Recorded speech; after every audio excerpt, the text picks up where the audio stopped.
Star Wars 7x7 episode 2647. All right, we're back to it. We interrupted our conversations about Star Wars Visions briefly to talk about storytelling in October, but we're back to finish things off with Akakiri, the 9th and final installment in Star Wars Visions. And as with previous episodes, we will supplement the conversation with insights from the filmmaker focus featurette.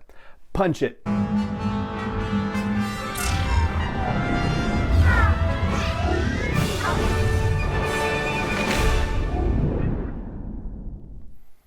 Hey Rebel Rouser, I'm Alan Voivod and this is Star Wars 7x7, your daily dose of Star Wars joy, and thank you so much for joining me for it.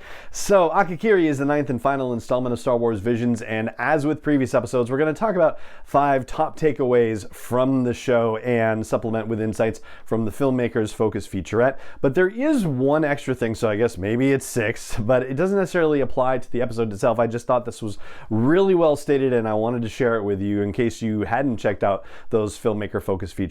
But Young Choi, who is the director of Akakiri and also the co-founder of Science Saru, which is the anime studio that produced Akakiri, had a wonderful thing to say. And this was another situation where when they interview people involved with this project, more references to Star Wars and particularly A New Hope as being a source of inspiration for the work that they do and just how they feel about science fiction and that sort of thing.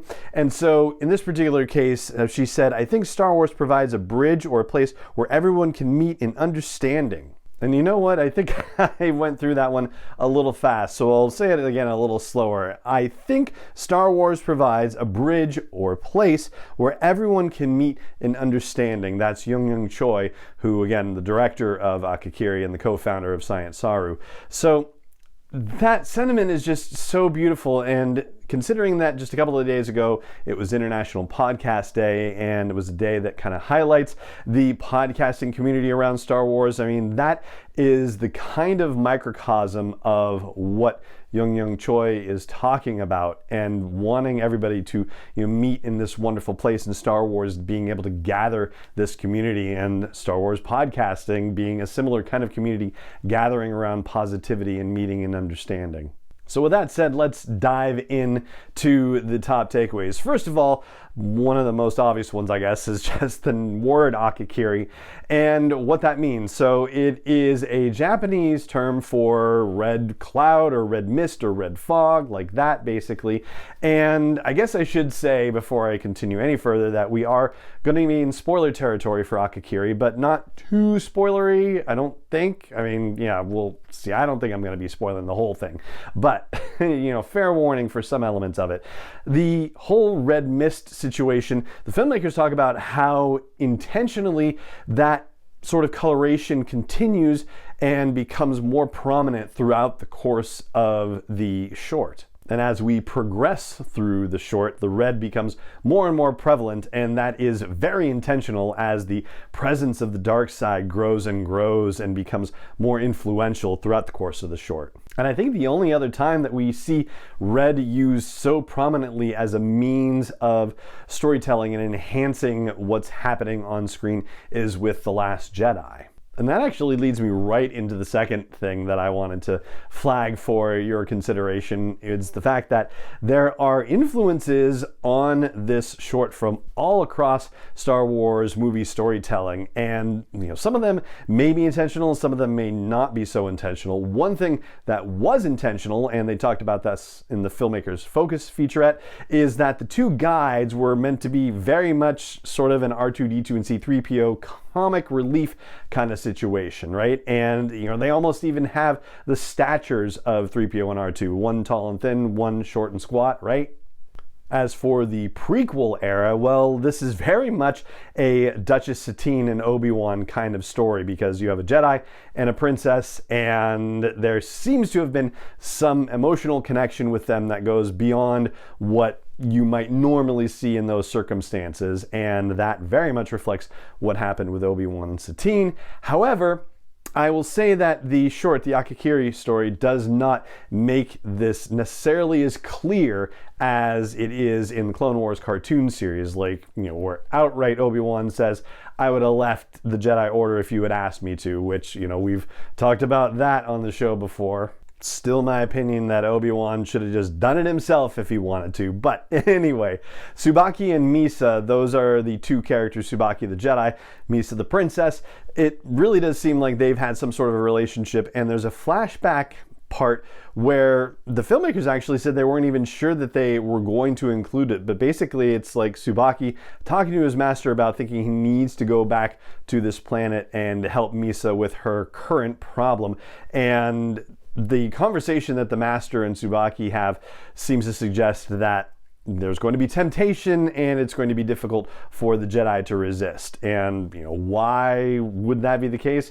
Well, there's only really one plausible explanation. And as for the sequel trilogy influence, well, like I said, The Last Jedi, certainly in the way that it uses color in a storytelling fashion, particularly with The Last Jedi. I know there were some things with Empire Strikes Back with color as well, so I don't want to totally throw that out of the equation, but also in terms of the time period, I think it is probably closer to sequel era than not if you actually had to put it in a time space, which we will attempt to do later in the show. But there's no reference to the Empire, there's no reference to a republic, there's no reference to any government whatsoever, and that kind of talk is so ingrained into the way that we think about eras like the original trilogy era or the prequel trilogy era or even the High Republic era that if there's no government talk, well, then it suggests something else. All right, the third thing I want to flag is something that finally struck me in a way that it hadn't ever before, even though it's been done in Star Wars movies and very famously in the original trilogy in the way that Darth Vader talks to Luke Skywalker about getting him to come to the dark side of the Force, but conversations about destiny. And you think about destiny sometimes and there's an aspirational quality to it, like, destined to be a star performer on something, right? Like there's definitely some sort of idea that you can achieve great things if it's in your destiny, right? But a lot of the times in Star Wars, the way destiny is talked about is as a means of getting rid of free will, right? Like it's your destiny to do something or be something. You have no control over arriving at that point. And this is, in particular, how dark side Force users like to talk about destiny. Darth Vader kept telling Luke that it was his destiny to join him. The Emperor said, basically it's your destiny to kill Vader and take his place at my side. And that becomes an issue in here as well when the dark side influence comes in. Everything about destiny is that, you're destined to fall into the dark side. You're destined to, lose control.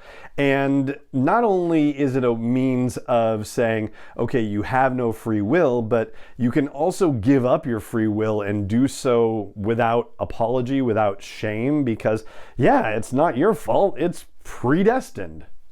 And for some reason, even though this is a concept that has been in Star Wars for many, many decades, it just finally hit me in a new way. And so I thought, hey, maybe I'll share that with you and see if it resonates with you too. All right, for a fourth takeaway, we'll talk about continuations and whether the story could continue on in other formats. This one struck me as a little bit odd in the sense that with some previous stories, they felt very self-contained and like, you probably wouldn't bother with a sequel. And there were others that kind of just beg for continued serialized storytelling. This one kind of does both. I mean, where things are left, like you have to know how Misa is going to deal with the situation at hand. And like something has to be done, right? Like you can't leave the situation as it is. I'm trying to avoid spoiling it for you, basically, is what the deal is here. So there's got to be some sort of possible redemption situation to happen, and you would need further storytelling to do it. And it feels like it might take a couple of installments to do it. So just like the other day when I was saying, hey, not just Star Wars Vision Season 2, but why not Season 3 also? This seems like another situation where it could apply. And yet, the story is just so compactly and concisely told that it could just stand alone and we wouldn't necessarily have to revisit it again, and we would all be, pretty satisfied with the result, even though the result is not satisfactory in another certain way. But basically, like A New Hope, it is a self-contained story, and it could just live as that story and, be perfectly fine. But yeah, I want to see something else happen. So yeah, so here's hoping for a sequel all the same. All right, and for that fifth and final takeaway, we're going to talk about where we might place this in the canon timeline. Again, knowing that these stories are not meant to appear in the timeline, they're not canon, they are more like myths or fables or legends, but if you were to try to make an approximate guess for where in the timeline it would be, well, this one is probably one of the most confusing ones in terms of the cues that it offers us. First of all, we actually have sort of a bound on one side that is offered to us by the presence of a B-Wing. So according to Wikipedia, B-Wing prototypes didn't arrive until 4 years before the Battle of Yavin and didn't go into production until that very same year, the Battle of Yavin, so 4 years later. So that already puts us in original trilogy space.